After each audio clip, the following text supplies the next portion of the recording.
மதுரையில் மேற்கு தொகுதியை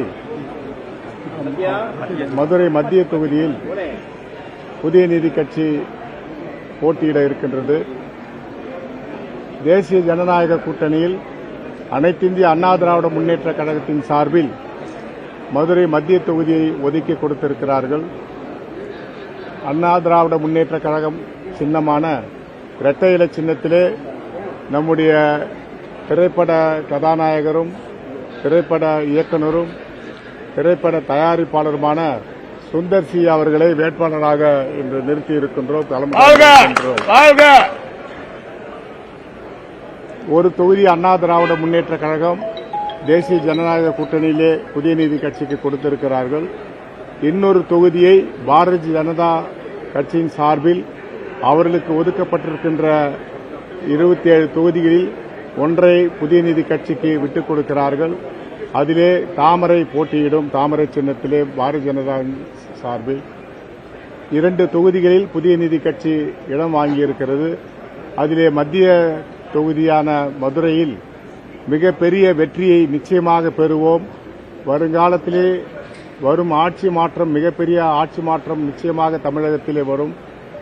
அந்த ஆட்சி மாற்றத்திலே சுந்தர்சி அவர்கள் மத்திய தொகுதியினுடைய மதுரை வேட்பாளராக நிச்சயமாக சட்டமன்ற உறுப்பினராக உள்ளே வருவார் என்ற நம்பிக்கையோடு மதுரை மக்களுடைய ஆதரவோடும் நம்முடைய இயக்குநர் சுந்தர்சி அவர்களை களம் காண்டிருக்கின்றோம். ஆகவே மிகப்பெரிய வெற்றியை தருமாறு மதுரை மக்களை அன்போடு கேட்டுக் கொள்கின்றோம்.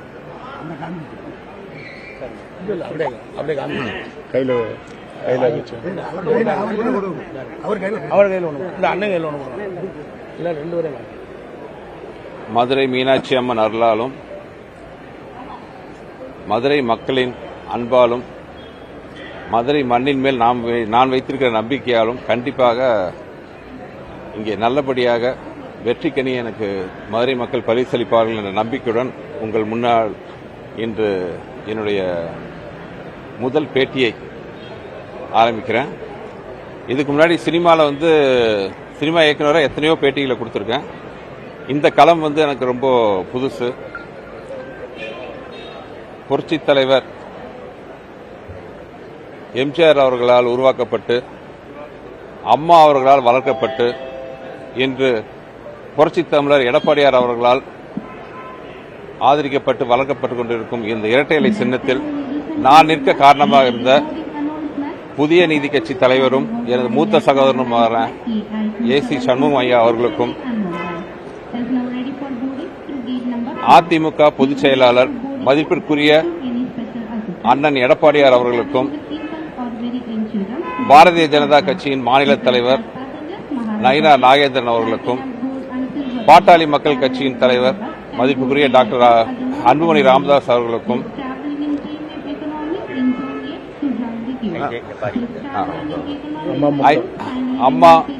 அமமுக தலைவர் மதிப்புக்குரிய அண்ணன் டிடிவி தினகரன் அவர்களுக்கும் ஐஜிகே தலைவர் பாரிவேந்தர் அவர்களுக்கும் தமிழ் மாநில காங்கிரஸ் தலைவர் ஜி.கே. வாசன் அவர்களுக்கும் ஜான் பாண்டியன் அவர்களுக்கும் திருமாறன் அவர்களுக்கும் மற்றும் அனைத்து கூட்டணி கட்சி தலைவர்களுக்கும் நிர்வாகிகளுக்கும் தொண்டர்களுக்கும் இந்த வாய்ப்பளித்த அனைவருக்கும் எனது மனமார்ந்த நன்றி. மதுரை மத்திய தொகுதியில் வேட்பாளராக களமிறங்கியிருக்கிறேன். முதல் தடவையாக ஒரு அரசியல் களத்தில் இறங்கியிருக்கேன். ஸோ அதுக்கு உங்களுடைய எல்லாருடைய ஆதரவையும் வேண்டி விரும்பி கேட்டுக்கொள்கிறேன். மதுரையை தேர்ந்தெடுத்ததுக்கான காரணம்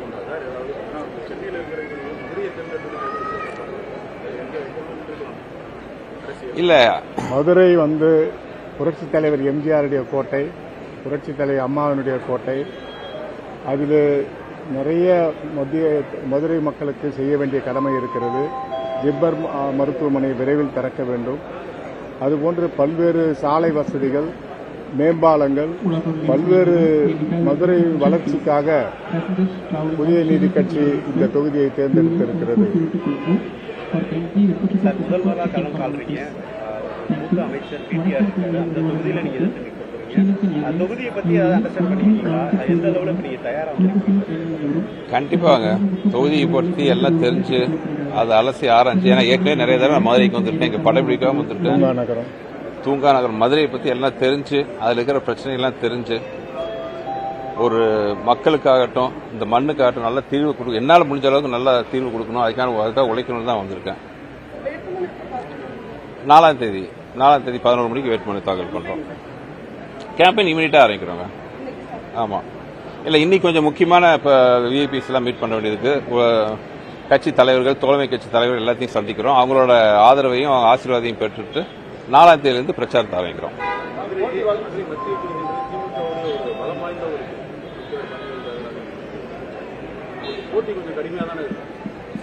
போட்டி எல்லா இடத்துலையும் கடுமையா இருக்குங்க. போட்டின்னு பார்த்தா நம்ம வந்து ஒதுங்கி போக முடியாது. ஜெயிக்கிறதுக்கு தான் போராடுறோம். கண்டிப்பாக ஜெயிப்போங்கிற நம்பிக்கை எங்களுக்கு இருக்கு. கண்டிப்பாக ஜெயிப்போம்.